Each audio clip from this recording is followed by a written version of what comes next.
This photo was taken in 1965, and recently skateboarding legend Tony Hawk posted about this photo asking if anybody knew who he was. Now some of you guys tagged me in this post. Let's see what I can do here. Last night Tony Hawk followed me on Instagram. Blew my mind. This guy's an idol of mine. But this morning I actually woke up to a DM from Tony Hawk, and he basically said, "Hey Dan, if you're serious about trying to find this photo, I want in and I want to help you." Tony Hawk wants to collab with me? The answer is always yes. So I spent a number of hours trying to see what I could learn about these photos. And here's all the info that I'm working with right now. These photos were taken in 1965 at Central Park in New York City. The photographer is Bill Epridge, who at the time was doing a series on skateboarding in New York City for Life magazine. 3 years after these photos were taken, Bill Epridge volunteered to follow Robert Kennedy's campaign for the Democratic presidential nomination. Now, the night Robert Kennedy won the California primary, he delivered an acceptance speech at the Ambassador Hotel in LA, all being photographed by Bill Epridge. Now, unfortunately that night, Robert Kennedy was assassinated in the kitchen of that hotel. All were being photographed by Bill Epridge. They're pretty intense shots. Now back to these photos. We know this was New York City in 1965, which is great info, but nowhere near enough to be able to locate this guy. Here's why. In 1965, New York's population was 15.1 million people, and we're trying to find one. The culture and sport of skateboarding was at an all-time high, and between 1963 and 1965, an estimated 50 million skateboards were made, which is also important to these photos. These photographs were not captured because what they were doing was so crazy. Skateboarding was trending, and these scenarios were likely found all throughout New York City, which is why he was making a piece on it in the first place. It was trending and it was a craze. So all of that info makes this a very hard search. But what's interesting about all this, these photos were not even a part of the series that Bill did for Life magazine. They weren't there. So it's interesting, out of all of those photos, these were the ones that got famous because of this guy. This guy has literally been called the mystery man because currently there is little to no information about who he was. And there has been some growing theories that people think are true. For an example, one of the most popular theories is that this is actually Gregory Peck,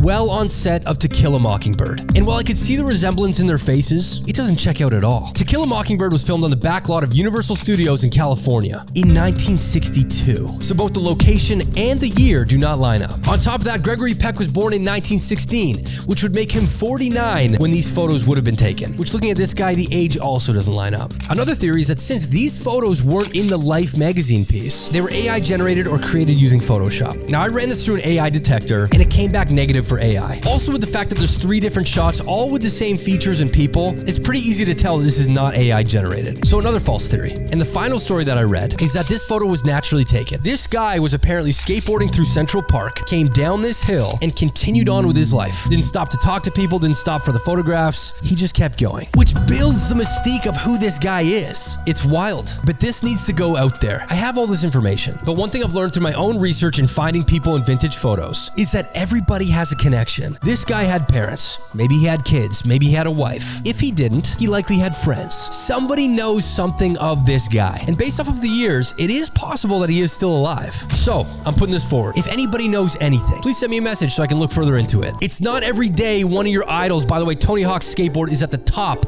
of my legends row right here. It's not every day that one of your idols asks for help. So of course I want to make this happen. Let's try and find this guy. That's what I'm working with so far. Super surface level, I get it. But the reason why he's called the mystery man is because there's nothing out there on him. Meaning, we need to find people that know him. If you guys want to follow this series, please be sure to like and follow for more. I will keep you updated on anything that comes through. Thank you so much for watching, and I'll catch you in the next one. See you guys later.